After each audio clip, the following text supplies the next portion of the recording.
Many farmers grapple with shortage of feed and fodder for their livestock due to unpredictable rain patterns and the quality of available fodder. The downside of this is that it affects productivity of their livestock and their incomes. For Mary, a farmer based in Limuru, her story resonates with that of many farmers. We have challenges that whenever you get your napier, it's like energy. When you get your maize stovers, they're energy. When you get the grass on the ground, it's energy. There was no veggies for the cows in simple terms. So that's when we decided to work with the aircraft people to promote fodders, because they have a range of varieties that can go from 30% protein to about 40% protein, which is not easy to get in any other bag or any other source. Her narrative has, however, changed after she was introduced to the tree lucerne, also known as Tagasaste, a fodder tree which traces its origins from the Canary Islands, vastly grown and consumed in Australia, and currently gaining traction in Africa. It's widely used on very deep sandy soils in Western Australia, but not elsewhere.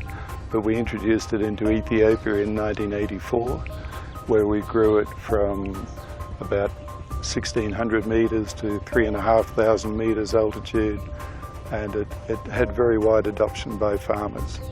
And it also brought bees back into some of those areas, and certainly increased the bird life very substantially. So it had enormous impacts in terms of general environment.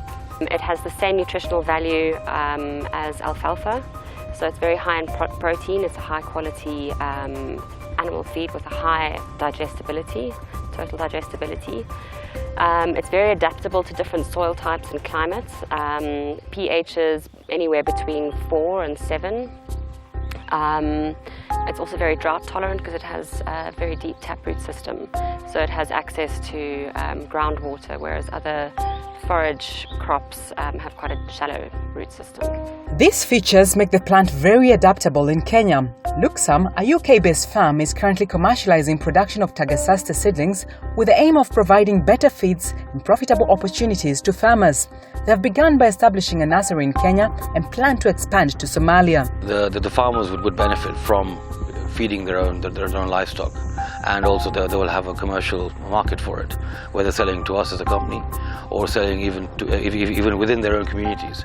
So it's got a dual advantage in that respect, and I think the farmer will realize its advantages because it's connected to their livestock, and also it's a cash crop.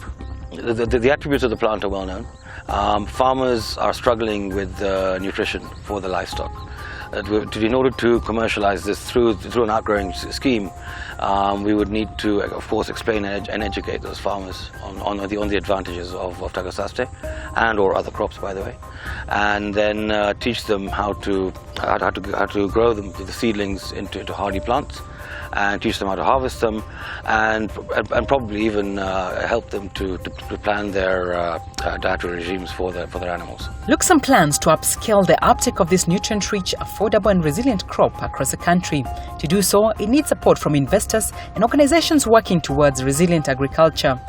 So far, it has received business advisory support through the Netherlands Development Organization under the Catalytic Sustainable Agribusiness Investment Project (CSAI), which seeks organizations working towards introduction of innovative agri-solutions. SNV, through the support of USAID's Feed the Future initiative, is implementing the Catalytic Sustainable Agribusiness Investment Project that is helping enterprises that are inclusive in nature, meaning that they are involving the smallholder farmers as business partners.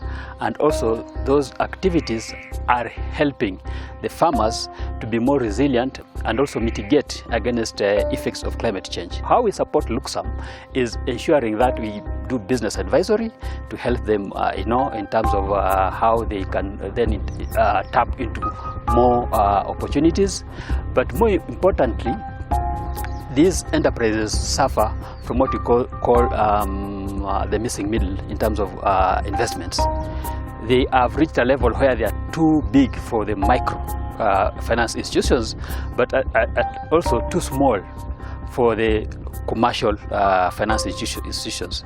So now we are trying to work with impact investors who are also interested in not only economic returns, but also on social and environmental returns. Lucsom is one among 31 innovative enterprises being supported under the CSAI project, where 26 are Kenyan and 5 Ethiopian companies.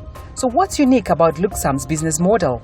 Their business model is such that they want both to grow the plant commercially and pellet it for sale, but they're also involving the smallholder farmers like this one here to be the outgrowers. So they'll grow the seedlings in a big way so that more and more farmers can access seedlings, because I think right now, because the plant is not very popular in Kenya, the seedlings are expensive and they're not readily available. So they'll do that, but also provide market for the farmers for excess. So farmers can use the plant to feed their animals the way it is, but also for excess, they can also sell it to Lucsom.